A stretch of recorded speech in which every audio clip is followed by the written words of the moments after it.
శ్రీకృష్ణ పరబ్రహ్మణే నమః. సదాశివ బ్రహ్మేంద్ర గారి గురించి తెలుసుకుందాం.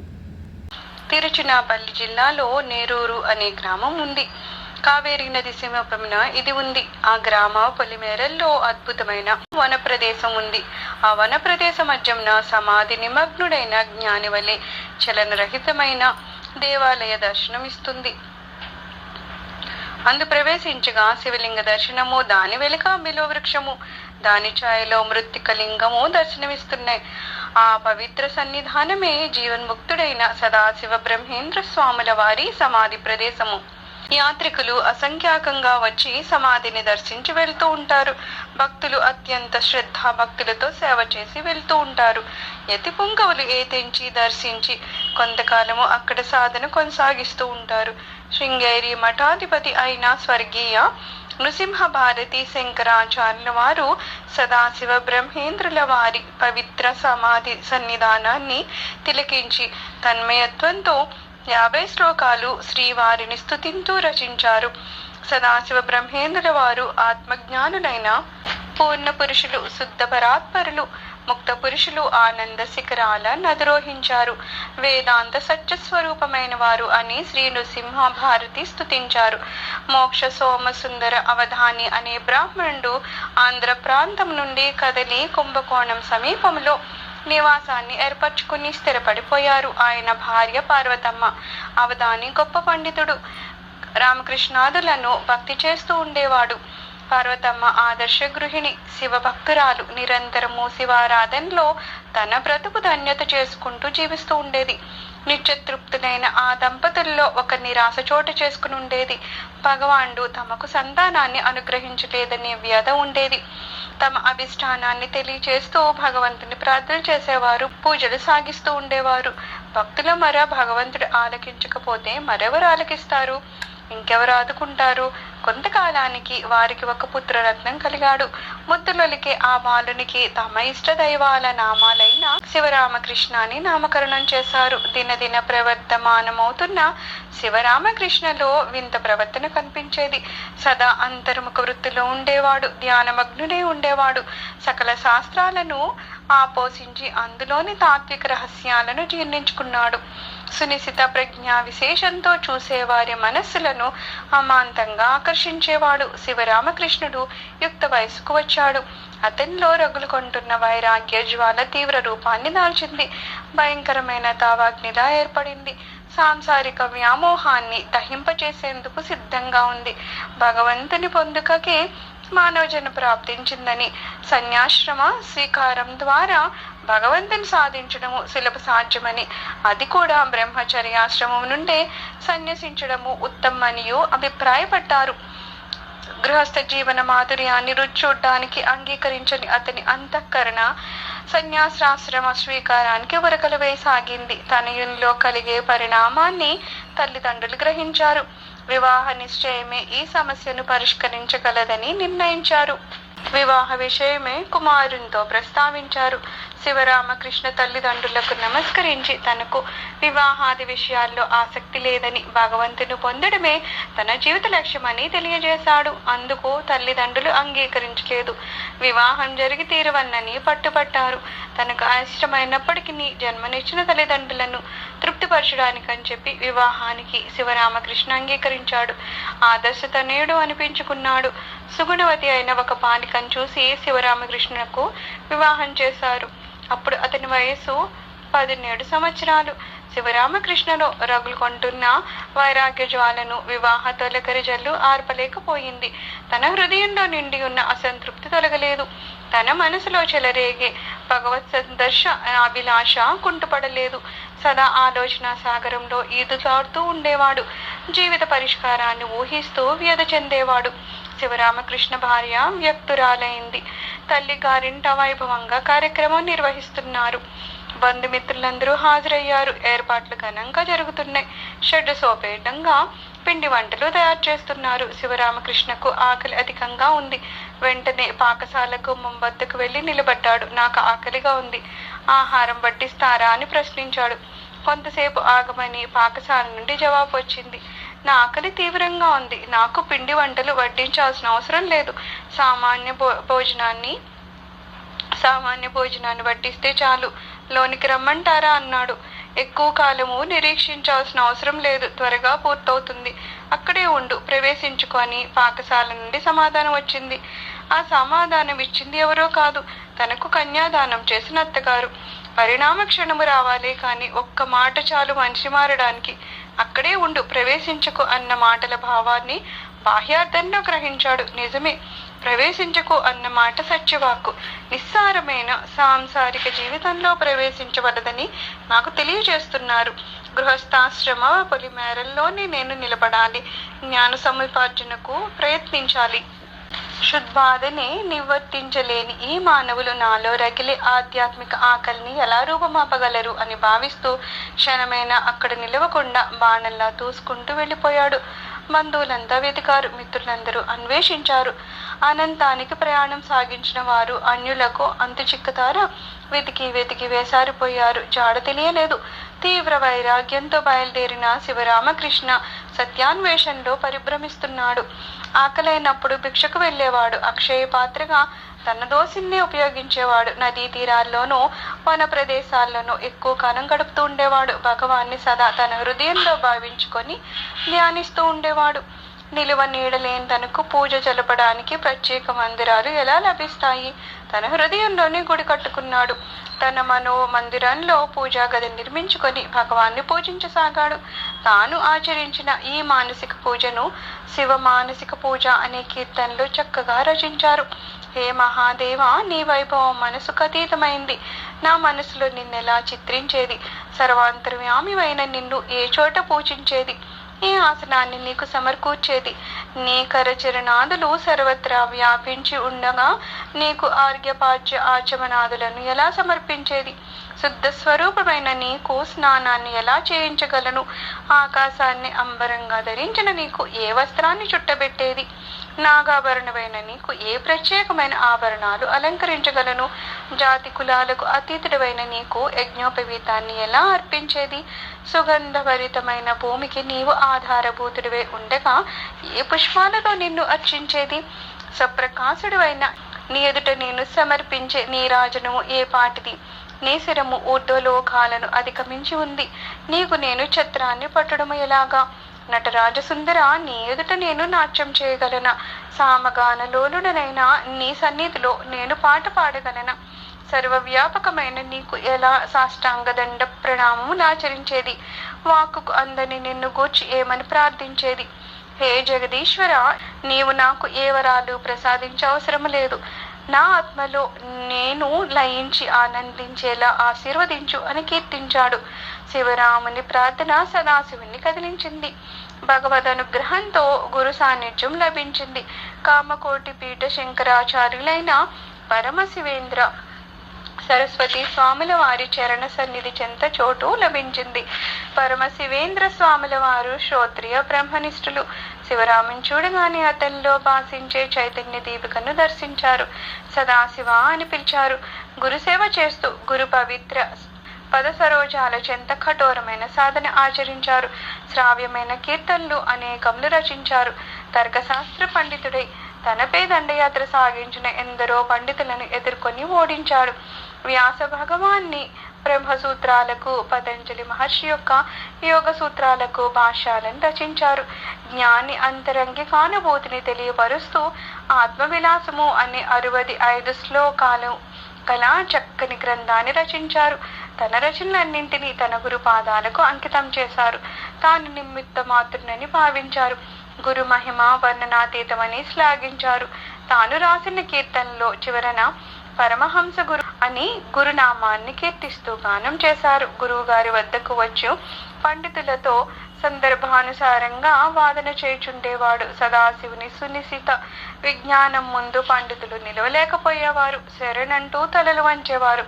ఒకనాడు సదాశివుని చే పరాజితుడైన పండితుడు పరమశివేంద్ర గురువుల చెంత చేరి సదాశివుడు వాచా వేదాంతిగా తయారవుతున్నాడనియు, అతని వాచాలత్వము వాగాడంబరములు జ్ఞాన విస్మృతిని కలిగించుచున్నదనియు ఫిర్యాదు చేస్తాడు. పరమశివేంద్రుల వారు సదాశివుని పిలిచి, సదాశివ, నీవు మౌనాన్ని పాటించేదెప్పుడు అని ప్రశ్నిస్తారు. గురుదేవ, మీ ఆజ్ఞ కొరకే వేచున్నాను. ఇప్పటి నుంచే మౌనవ్రతాన్ని ఆరంభిస్తాను అని గురుపాదాలకు ప్రణమిల్లాడు. ఆనాటి నుండి తాను శరీరాన్ని చాలించినంత వరకు మాట్లాడలేదు. ఆ క్షణం నుండి సదాశివుని స్వరపేటిక శాశ్వతంగా మూగపోయింది.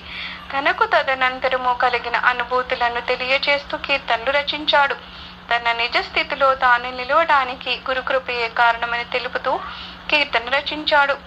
నేనే బ్రహ్మను, సద్గురు కృప చేత బ్రహ్మమును నేనే అయ్యున్నాను. సద్గురు మహిమచే చిత్స్వరూపము ఉపనిష్ప్రతిపాదిత శుద్ధానందము నిష్కలంకము అచల సత్తా సాగరము అమృతానంద స్వరూపమునైన బ్రహ్మంగా నేనే అయ్యున్నాను.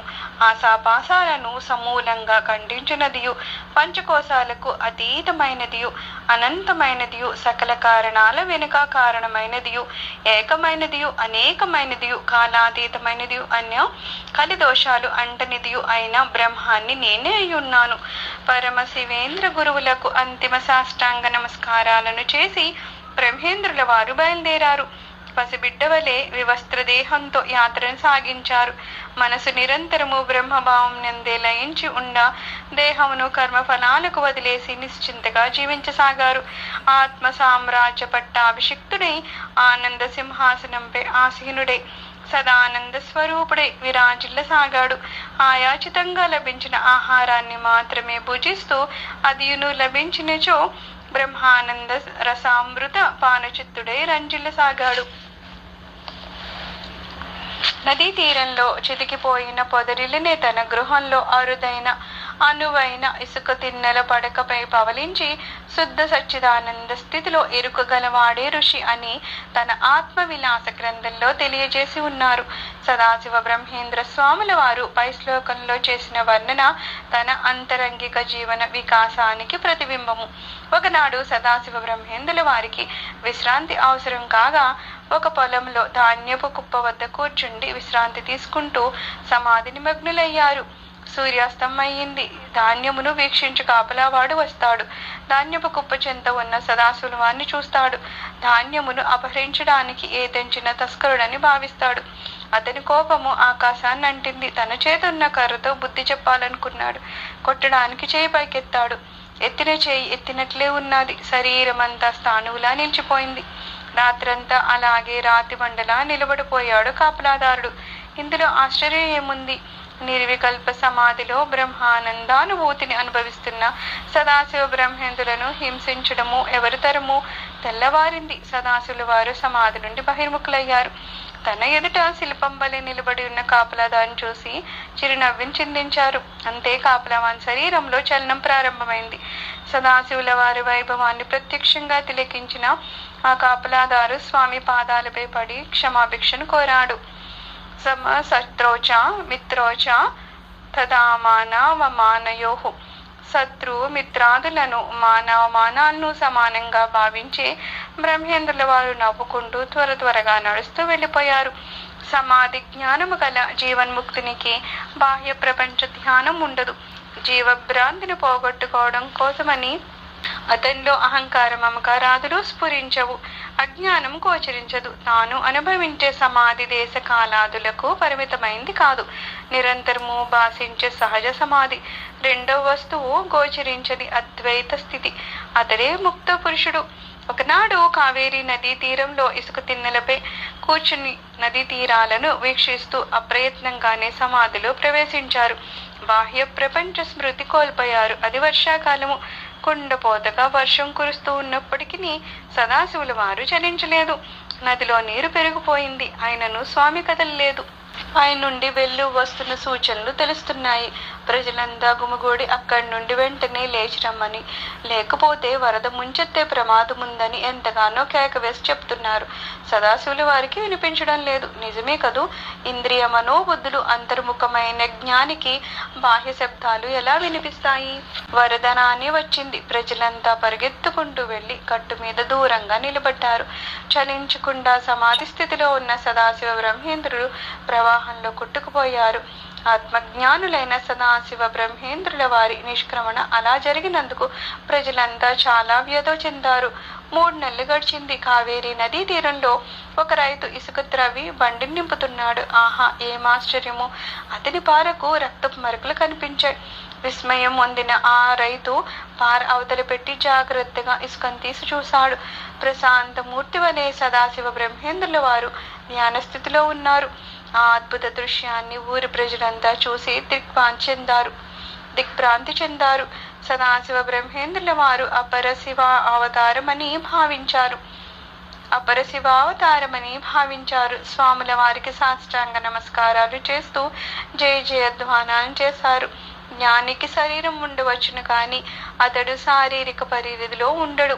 శరీరానికి అవధులున్నాయే గాని జ్ఞానికి లేవు. శరీరం ముక్కలైపోయినప్పటికీ ఖండములైన ఆ దేహ భాగాల ద్వారా జ్ఞాని అఖండ స్వరూపమే వెలుగొందగలడు. ఎవరికి ప్రాపంచిక విషయ వాసనలు అణిగి నిర్మలత్వం భాషించిందో, ఎవరి శరీర భాగాలు అనేకత్వంతో గోచరిస్తున్నాయో, తాను అఖండమే వెలుగుతున్నాడో, ఎవని చిత్తము నిశ్చింతగా ఉందో, నిర్వికారమే ఉందో అతడే జీవన్ముక్తుడు అని ఆదిశంకర్లు వివేక చూడామణిలో తెలియజేశారు. దేహాధ్యాస లేకుండా కావేరీ నదిలో ఇసుకలో కూరుకుపోయినప్పటికీ చిరంజీవలే పునర్దర్శనమిచ్చిన సదాశివ బ్రహ్మేంద్రుల వారి ఆధ్యాత్మిక వైభవాన్ని కాంచి స్తంభించి నిలబడి ఉన్న జన సమూహంపై తన చల్లటి చూపులను ప్రసరింపచేసి చిరునవ్వుని అందించి మహోత్కృష్టమైన తన స్థితిని తెలియజేయ ఒక కీర్తన్ని రచించారు. నేను పరిశుద్ధ జ్ఞాన స్వరూపుణ్ణి, సదానంద స్వరూపమైన జ్ఞాన స్వరూపుణ్ణి, అంతరాత్మను నేను, సర్వవ్యాపకమైన సత్తా స్వరూపమును, 100,000,000 పర్యాయాలు ఉపనిషత్తుల్లో ప్రబోధించబడిన బ్రహ్మమును నేనే. నేను నిత్యుడను, భయరహితుడను, అద్వితీయుడను. నేను సదా జ్ఞాన స్వరూపుడను. నేను కేవల సాక్షి మాత్రుడను, పక్షపాతరహితుడను, మోక్ష స్వరూపుడను, ఓంకారముచే తెలియబడువాడను, సూక్ష్మ స్వరూపమునై ఉన్నాను, నిష్కలంకుడును, అద్భుతమైన ఆత్మస్వరూపుడను. నేను సదా జ్ఞాన స్వరూపుడను.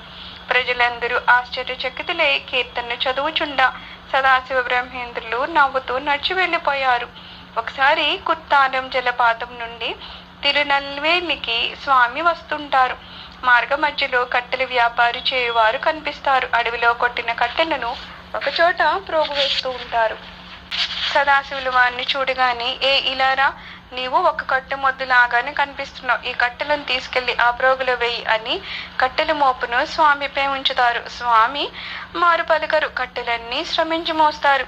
పని పూర్తి చేసి తందాన్న తాను పోతూ ఉండగా కట్టెల వ్యాపారులు పిలిచి, ఓ కొయ్యబొమ్మ, ఎంతవరకు తమ ప్రయాణం అని ఎగతాళి చేశారు. తోటి మనిషి చేత సేవ చేయించుకొని ప్రతిఫలంగా పరాజకాలు అందిస్తున్న వ్యక్తులు మానవులేనా? కాదు, రాక్షసత్వానికి ప్రతిరూపాలు.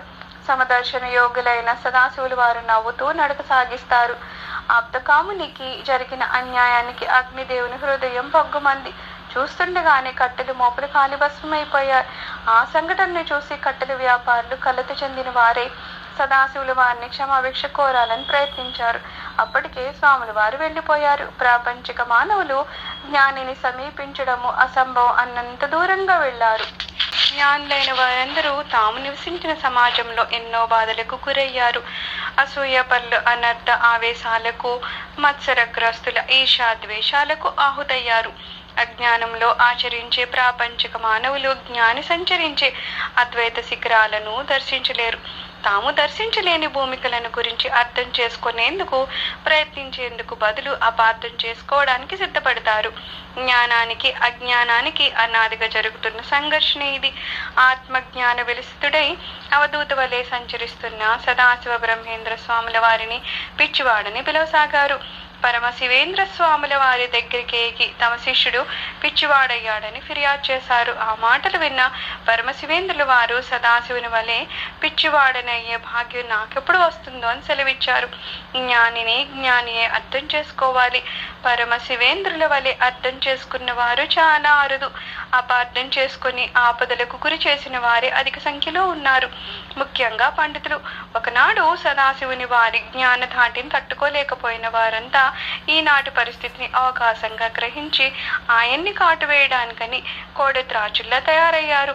సదాశివ బ్రహ్మేంద్ర వారు జ్ఞాని కాదనియు అతని మౌనం అనేది ఒక బూటకమనియు అవధూత వలె తాను తిరగడము ఒక నాటకమనియు నిందించసాగారు. నిందాస్తుతులను సమానంగా భావించే సదాశివుల వారిని ఈ వ్యర్థ ప్రసంగాలు కదిలించలేకపోయాయి. ఎప్పటిలాగానే స్వామి నవ్వుతూ వెళ్తూ ఉండేవారు. ఒకనొక ఛాందస బ్రాహ్మణుడు సదాశివ బ్రహ్మేంద్ర స్వామి వారిని తీవ్రంగా ఎదుర్కొంటాడు. తన ప్రవర్తన శాస్త్రసమ్మతము కాదని తెలియజేస్తాడు. అవధూతలా సంచరించి లోకాన్ని తాను మోసం చేస్తున్నట్లు ప్రకటిస్తాడు. తన ఈ ప్రవర్తనకు శాస్త్ర ప్రమాణము తెలుపనుచో ఇక్కట్లకు గురి కావలసి వస్తుందని బెదిరిస్తాడు. అంతవరకు స్థానువులా నిలబడి ఉంటున్న సదాశివ బ్రహ్మేంద్ర స్వాముల వారు నదీ తీరంలో నిలబడి ఉన్న చాకలివాణ్ణి సమీపించి నోరు తెరవమని సైగ చేస్తారు. అతని నాలికపై తన అమృత హస్తంతో కొన్ని అక్షరాలు రాస్తాడు. అంతే. నిరక్షర కుక్షి అయిన చాకలి వేద మంత్రాలను ఉచ్చరిస్తాడు. ఆనాడు జ్ఞానదేవుల వారు మహిషముచే వేదాన్ని పలికించారు. ఈనాడు సదాశివ బ్రహ్మేంద్రులు చాకలి వాంచే శృతి మంత్రాలు వినిపించారు. మహాత్ముల కరుణ ప్రసరించాలే కాని సాధించలేని కార్యమేముంటుంది? స్వాముల వారిని నిందించిన బ్రాహ్మణుని వద్దకు వెళ్లి చాకలి వేద వాంగ్మయాన్ని వినిపించసాగాడు. సదాశివేంద్రుల వారి ప్రవర్తనను సమర్థించు శృతి మంత్రాలను ప్రమాణంగా తెలియజేశాడు. అతీత జ్ఞాన భూమికలో నివసించే జ్ఞాని వేదోక్త కర్మకాండకు అతీతుడని ప్రబోధించాడు. మహాత్ముని ఔన్నత్యాన్ని వేదము తెలియచేయుచుండా వేదమును అనుసరించవలసిన అవసరము మహాత్మునికి లేదని శృతి సమ్మతంగాను తర్కయుక్తంగాను వాదించాడు. పండితుని ఓడించాడు. బ్రాహ్మణునికి జ్ఞానోదయమైంది. సదాశివేంద్రుల అనుగ్రహంతో చాకరి పండితుడయ్యాడు. వేదవాంగ్మయాన్ని ఆపోషించినను పండితునికి అజ్ఞానం నశించలేదు. కలత చెందిన మనస్తో కళ్ళ వెంబడి కన్నీళ్లు రాల్చుండా తాను తరించే మార్గమేదో తెలియచేయవలసిందని సదాశివ బ్రహ్మేంద్రుల వారి పాదాలపై పడి దుఃఖిస్తాడు. చింత తీరే మార్గాన్ని బోధించి అనుగ్రహించమని ప్రార్థిస్తాడు. కరుణా సముద్రుడైన సదాశివేంద్ర స్వాముల వారు తరుణోపాయంగా ఒక కీర్తన్ని రచించి ఇస్తారు. చింతయే లేదు వారికి చింతయే లేదు, ఇంద్రియాలను అరికట్టిన వారికి మనసును నిగ్రహించిన వారికి దయాద్ర హృదయులకు మహాపురుషుల సంశ్రయము బడిసిన వారికి చింతయే లేదు. త్రికాలమునందు కామాన్ని జయించి ఇంద్రియాల గర్వమును అంచిన వారికి చింతయే లేదు.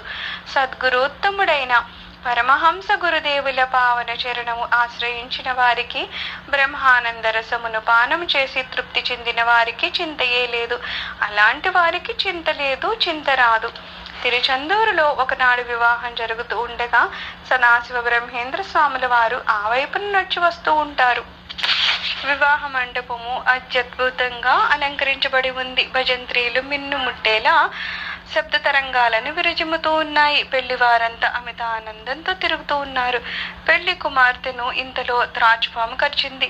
ప్రథమ చికిత్స చేయకుండానే మరణించింది. కాలికి రాసిన పారాణి ఆరకముందే కాటికి ప్రయాణం చేయాల్సి వచ్చింది. 2 నిమిషాల క్రితం ఆనందోత్సాహాలతో ఆలయమైన వివాహ మండప ప్రాంగణము విషాద ఛాయలతో శోకగ్రస్తమై దుఃఖాలయంలా మారిపోయింది. ఈ విచిత్ర పరిణామాన్ని చూస్తున్న సదాశివేంద్ర స్వాముల వారి హృదయం ద్రవించింది. పెళ్లి కుమార్తెను సమీపించారు. మూతపడి ఉన్న కనురెప్పలను తెచ్చారు. చైతన్యహీనమైన ఆ నేత్రాలలో తన అమృత దృష్టిని సారించారు. అంతే.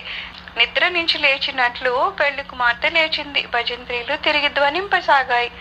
పెళ్లి పందిరి కళకళలాడసాగింది. పెళ్లివారి హృదయాలు ఆనంద సాగరాలే పొంగుతున్నాయి. ఆహా, కాల ప్రపంచనమా, మాయా నిర్మిత ప్రపంచంలో దుఃఖం ఎంతసేపు, సుఖమెంత వరకు? అందరి దృష్టి సదాశివ బ్రహ్మేంద్ర వారిపై పడింది. వధూవరులు స్వామి పాదాలపై పడ్డారు. స్వామి యుగ పురుషుడని ప్రజలంతా కీర్తిస్తున్నారు. మానవాలకు సమానంగా భావించే సదాశివేంద్రులు చిరునవ్వు నవ్వి చల్లగా చూస్తూ మెల్లగా కదిలిపోయారు. జై జై సదాశివ సద్గురుకి. సదాశివేంద్రుల వారు దారిని పోతూ ఉండగా కొందరు ముస్లిం యువకులు చూస్తారు.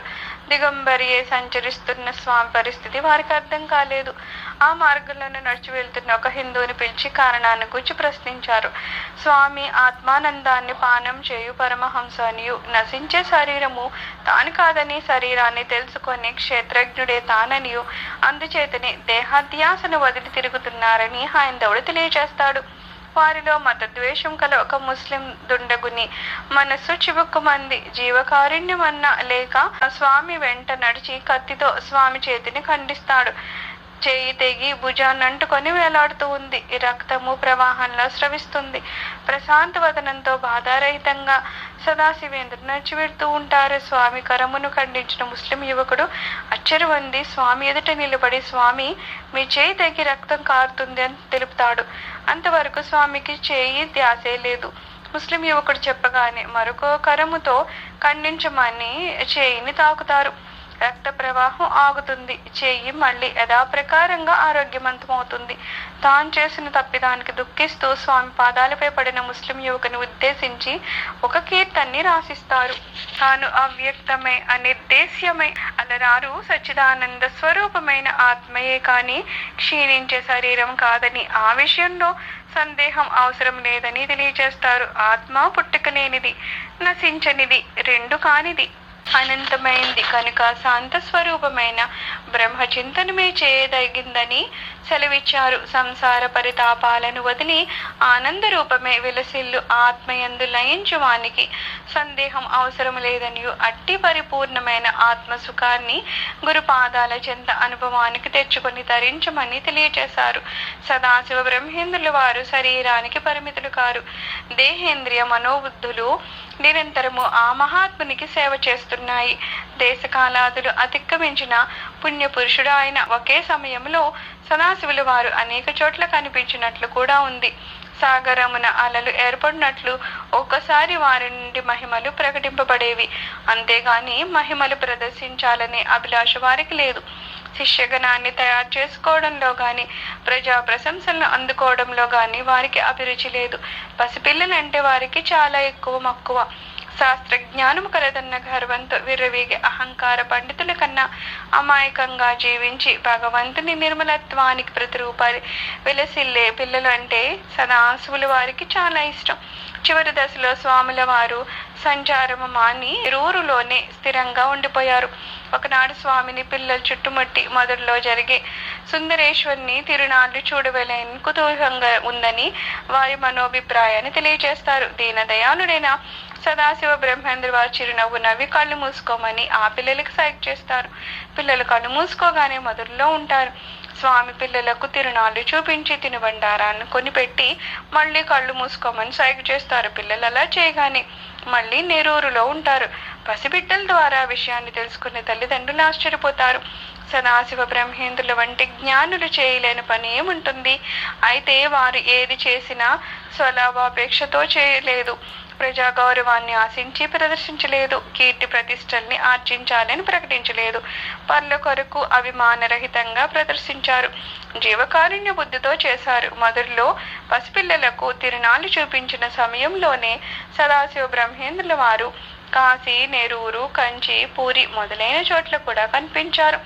సదా ఆత్మస్థితుడే. ప్రారంధాధీనమైన కాయంతో ఉదాసీనంగా సంచరిస్తూ ఏదీ కోరకుండా, ఎవరిని కాదనకుండా, అందరినీ ప్రేమిస్తూ, ద్వేషించిన వారికి సైతము ప్రేమను అందిస్తూ, వెళ్ళిన ప్రతి చోట మంచిని పంచుతూ, తామరాకుపై నీటి బొట్టు వలె దేహంతో సంబంధాన్ని కలిగి మనుగడను సాగిస్తున్న సదాశివేంద్రుల వారు శరీరాన్ని పరిత్యజించి అనంతాత్మగా మిగిలిపోయే సమయము ఆసన్నమైంది. ప్రారంధం నశించింది. దేహంతో తనకున్న సంబంధం తెగిపోయింది. ఒకనాడు సదాశివ బ్రహ్మేంద్రుల వారు భక్తులందరినీ పిలిచి తన అంతిమ సందేశాన్ని వ్రాసారు. పాంచభౌతికమైన ఈ శరీరాన్ని నేను త్యజించనున్నాను. ఇక్కడ ఒక గుంట తవ్వి అందులో నా శరీరాన్ని ఉంచి సమాధి చేయండి. సమాధిపై బిల్వ మొక్కను నాటండి. సమాధి జరుగు సమయానికి కాశీ నుండి ఒక బ్రాహ్మణుడు శివలింగాన్ని తీసుకుని వస్తాడు. ఆ శివలింగము శ్వేతవర్ణంలో ఉంటుంది. శివలింగాన్ని సమాధి ముందు ప్రతిష్ఠ చేసి నిత్య పూజ జరిగేలా చూడండి. భగవంతుణ్ణి నమ్మి జీవించండి. ప్రపంచము అస్థిరము, అశాశ్వతము. భగవానుడు హృదయ కుహరంలో ఉన్నాడు. కదిలే ఇంద్రియాలను, కదిలించే మనస్సును కట్టివేసి ఆత్మజ్ఞానంలో స్థిరపడండి. సత్యాత్మను తెలుసుకోండి. సత్యాన్ని విశ్వసించండి. సత్యమే మిమ్మల్ని నడిపిస్తుంది అని రాశారు. సదాశివేంద్రులు దివ్య పారవశ్య స్థితిలో ఉన్నారు. భక్తుల నేత్రాలు చెమ్మగిలుతున్నాయి. కొందరు దుఃఖాన్ని ఆపుకోలేక వెక్కి వెక్కి ఏడుస్తున్నారు. తమ ముందు కదలాడే చైతన్య స్వరూపాన్ని ఇక దర్శించలేము కదా అని శోకగ్రస్తులే ఉన్నారు. ఒక భక్తుడు ఆవేశపూరితుడై, భగవాన్, మిమ్మల్ని వదిలి మేము జీవించలేము. మీరు వెళ్తే మాకింకెవరు దిక్కు? మేము భగవంతుని చేరేది ఎలాగా? భగవంతుని సాన్నిధ్యాన్ని పొందడానికి మేము ఏం చేయాలి? తెలియజేయండి అంటూ బోరున ఏడుస్తాడు. అంతర్ముఖులవుతున్న సదాశివ బ్రహ్మేంద్రుల వారు తీవ్ర ప్రయత్నంతో కళ్ళు తెరుస్తారు. దుఃఖిస్తున్న భక్తుని చూస్తారు. బ్రహ్మను చేరే మార్గాన్ని తెలియచేయమని భక్తుడు విలిపిస్తున్నాడు. బ్రహ్మమే లేని చోటు ఎక్కడ? అంతటా నిండి ఉన్న బ్రహ్మమును చేరేదేంటి? అందరూ బ్రహ్మంలోనే ఉన్నారు. చివరికి తన ద్వారా అంతిమ సందేశాన్ని ఆయన వ్రాసిచ్చారు. ఉన్నదంతా బ్రహ్మమే. అంతటా నిండి ఉన్న భగవంతుని గురించి ఎలా చెప్పాలి, ఎలా వ్రాయాలి, ఎలా చదవాలి, ఎలా గానం చేయాలి, ప్రబోధం ఎలా జరగాలి, ప్రబోధించబడే వారెవరు? నిరంతరము నేనే బ్రహ్మం అనే భావంతో ఉండిపోవడమే ముక్తి, నిండి ఉండడమే మోక్షము అని తెలియజేశారు. సర్వం బ్రహ్మమయం రే రే సర్వం బ్రహ్మమయం, కిం వచనీయం కిమవచనీయం, కిం రచనీయం కిమరచనీయం, సర్వం బ్రహ్మమయం రే రే సర్వం బ్రహ్మమయం. నాటకం ముఖ్యగానే తెరపడినట్లు చైతన్యంలోనే లయించగానే నేత్రాలు మూతబడ్డాయి. సదాశివ బ్రహ్మేంద్రుల శరీరము అంతిమ శ్వాసను వదిలింది. అదే సమయానికి శ్వేతలింగాన్ని తీసుకుని ఒక బ్రాహ్మణుడు అక్కడికి వచ్చాడు. తాను కాశీ నుండి వచ్చుచున్నాననియు, ఒక మహాత్ముని ఆజ్ఞ మేరకు ఇలా తెచ్చి తిననియు తెలియజేశాడు. త్రికాల వేదులైన జ్ఞానుల సత్యవాక్కులు వృధా పోతాయా? సదాశివేంద్రుల వారి భౌతిక కాయాన్ని సమాధి చేసి దానిపై బిల్వ మొక్కను నాటారు. సమాధి ముందు శివలింగాన్ని ప్రతిష్ఠించారు. నవరాత్రి ఉత్సవాలు, మహాసమాధి పర్వదినం ఇప్పటికీ చాలా ఘనంగా జరుగుతూ ఉంటుంది. సమాధి మందిరంలో నిత్య కైంకర్యమునకు గాను ఒక గ్రామాన్ని వ్రాసిచ్చారు పుదుక్కోట రాజావారు. ఇప్పుడు కూడా నవరాత్రి సమాధి దినోత్సవాలు పుదుక్కోట సంస్థానం వారు నిర్వహిస్తూ ఉంటారు. హరికథలతోనూ వేదాంతోపన్యాసాలతోనూ సదాశివ బ్రహ్మేంద్రుల వారి కీర్తనలను గానం చేయు కచేరీలతోనూ ఆ మహోత్సవాలు వైభవంగా కొనసాగుతూ ఉంటాయి. కదిలే కొయ్యమొద్దులా చూచువారికి కనిపిస్తూ తన జీవిత కాలంలో లోక కళ్యాణం చేశారు. ఈనాడు కథలని బిల్వవృక్ష రూపంలో ఆశ్రితులను అనుగ్రహిస్తూ కాపాడుతున్నారు. జ్ఞాని లోకాన్ని ఆశీర్వదించడానికి శరీరం అవసరమా? పూర్ణమదః పూర్ణమిదం పూర్ణాత్ పూర్ణముదచ్యతే పూర్ణశ్చ పూర్ణమాదాయ పూర్ణమేవావశిష్యతే. ఓం శ్రీ దీనబంధవాయ నమః. సర్వం శ్రీకృష్ణ చరణారవిందార్పణమస్తు.